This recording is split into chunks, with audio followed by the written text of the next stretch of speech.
Olá, meu nome é Ágata, eu sou assistente social e educadora social aqui do Centro Sociocultural Letícia Fonseca. Trabalho com crianças de 6 a 9 anos e uma das oficinas que a gente oferece aqui é a contação de histórias. A gente incentiva que essas crianças possuam várias leituras de mundo, tanto do livro quanto de coisas que acontecem ao redor delas e da própria vida delas.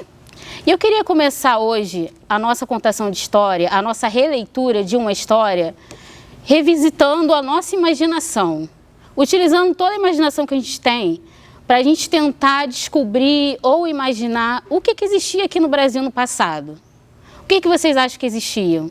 Será que não existia nada? Será que existiam mares? Será que quando chegaram aqui já existiam povos? Ou será que descobriram povos aqui?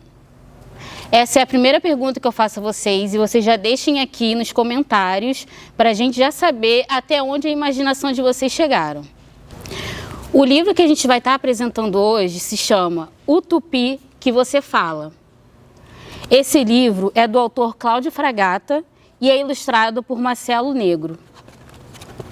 Ele logo de início faz uma provocação para a gente. Ele diz: aposto que você fala tupi e você nem sabe que fala. E revisitando esse livro e vendo as várias palavras que a gente fala no nosso dia a dia, como siri, sucuri, jacaré, capivara, arará e até urubu, eu fiquei pensando, como falar dessas palavras que a gente diz que é de origem tupi, sem antes revisitar a nossa história, a história dos nossos antepassados. Então, a gente precisa viajar um pouquinho no tempo para a gente poder chegar até aqui. A gente vai voltar um pouquinho lá para quando os portugueses chegaram no litoral brasileiro. Quando eles chegaram aqui, eles acreditavam que tinham chegado às Índias. E quando eles encontraram os povos nativos, eles deram os nomes a esses povos de índios. Eles negaram completamente a existência das suas culturas, a existência dos seus nomes. Eles continuaram chamando de índios e colocaram eles no mesmo grupo, porque era muito mais fácil colocá-los no mesmo grupo para escravizá-los e assim esquecer toda a memória que eles tinham e toda a cultura que já existia nesse país. Estima-se que aproximadamente 5 milhões habitavam esse país.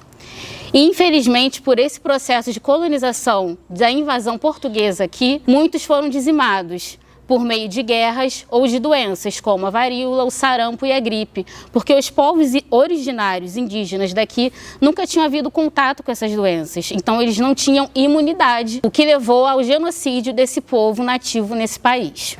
Antes da colonização portuguesa, os povos que aqui habitavam tinham a sua própria forma de organização social, que era baseada na coletividade, na ausência de política de Estado e também não tinham moeda de troca. Eles existiam por meio de caça, de pesca, da colheita de frutos. Uma das outras características também desses povos é a decoração dos seus ambientes. Eles utilizavam cerâmica.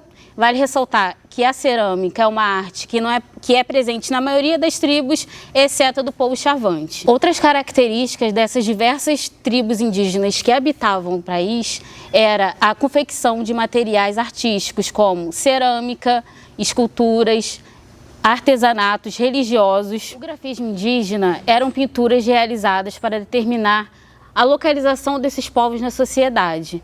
Como essa tatuagem aqui que eu fiz, que é tribal, que é de origem indígena, que é uma pintura corporal desses povos, e uma folha, que também simboliza a ligação desses povos com a natureza.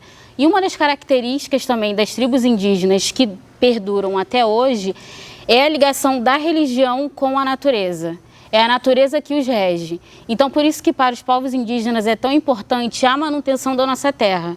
Porque se eu estou aqui hoje, debaixo de uma árvore que tem frutos e sentada em um chão, é porque a mãe da natureza permitiu que eu estivesse aqui contando essa história. Os grupos indígenas de língua tupi eram Tamoio, Guarani, Tupiniquim, Tabajara. Todas essas tribos se encontravam na parte litorânea brasileira. Os principais grupos indígenas brasileiros em expressão demográfica são Ticuna, Tucano, Macuxi, Yanomami, Guajajara, Terena, Pancaruru, Caiapó, Guarani, Chavante, Xerente, Munduruku, Mura, Senterê-Mauê, entre outros.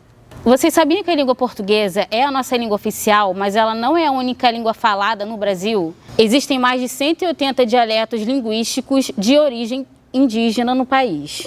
O tronco tupi é um dos grandes agrupamentos linguísticos do Brasil.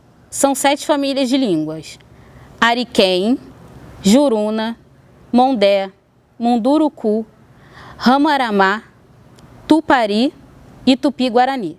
Quando você fala capivara, tapioca, pipoca, você sabia que você está falando uma língua de origem tupi, que é uma língua de origem indígena? A importância de contar essa história hoje, fazer essa releitura, é importante para que a gente entenda que há um Brasil que ainda é muito desconhecido, mas que são donos dessa terra e que até hoje lutam por elas. Povos indígenas são os primeiros nativos desse país. Nós não fomos descobertos, nós já existíamos aqui e temos as nossas culturas, as nossas religiões, os nossos cultos aos nossos deuses. E para colaborar com esse debate, eu trouxe um outro livro de um outro autor, que é uma referência indígena, que é o Ailton Krenak. Ele escreveu um pequeno livro de um manual com ideias para adiar o fim do mundo. Eu achei importante trazer essa releitura para mostrar às nossas crianças e às nossas pessoas adultas, inclusive para mim, ideias para adiar o fim do mundo. A gente está vivendo num momento onde há problemas no saneamento básico, problemas na água, problemas com a natureza. A gente vive ou muito calor ou muito frio. Então, esse autor se debruçou na escrita desse livro para trazer para a gente algumas ideias e para que a gente entenda que nós somos responsáveis tanto pela catástrofe que acontece nas naturezas quanto pelas coisas boas. Ailton Krenak nasceu na região do Vale do Rio Doce, um lugar cuja ecologia se encontra profundamente afetada pela atividade de extração de minérios. Neste livro, o líder indígena critica a ideia de humanidade como algo separado da natureza, de uma humanidade que não reconhece aquele rio e que está em coma, e também o nosso avô. Para o autor, essa premissa está na origem do desastre socioambiental de nossa era. A resistência indígena se baseia na geração da noção de que somos todos iguais, no reconhecimento da diversidade e na recusa da legitimação do humano como superior aos demais seres. Só assim poderemos ressignificar nossa existência e refrear nossa marcha insensata em direção ao abismo. Nosso tempo é especialista em criar ausências do sentido de viver em sociedade, do próprio sentido da experiência da vida. Isso gera uma intolerância muito grande com relação a quem ainda é capaz de experimentar o prazer de estar vivo, de dançar e de cantar. E esse é um convite que eu quero fazer a todas as crianças e a todos os adultos que nos assistem. Apesar de tudo, que a gente ainda consiga sentir o prazer de cantar, de dançar, de estar felizes. E sempre que tiver a oportunidade, cuidar do nosso meio ambiente, cuidar da nossa terra, cuidar das nossas árvores. Aqui no Centro Sociocultural Letícia Fonseca existe um quintal enorme, onde as crianças têm a possibilidade de colher frutos do pé, onde as crianças têm a oportunidade de brincar na sombra. Tudo isso só foi possível porque alguém lá atrás pensou que deveria plantar uma árvore. E hoje estamos aqui colhendo fruto desses resultados e estamos felizes por estarmos gravando esse vídeo em um local onde podemos mostrar para vocês a prática, que é a prática de manutenção da natureza, de cuidar da nossa mãe terra, que é um legado dos nossos povos indígenas. E agora a gente quer saber o que vocês acharam dessa história, dessa releitura, e a gente quer convidar vocês também a fazer a sua releitura. O que você pensa do que foi lido? A gente espera que as nossas crianças realizem muitos desenhos sobre a Mãe Natureza. A gente espera que todas as crianças que estejam assistindo comentem. Se não conseguirem comentar, peçam para o pai, para a mamãe, para quem cuida de vocês, para comentar sobre ideias que nós adultos podemos ter para que efetivamente a gente possa cuidar da Mãe Terra. Compartilhe o vídeo, clique aqui para se inscrever no canal, para dar like e para assistir a parte 2, para dar continuidade à contação de história para gostar de ler.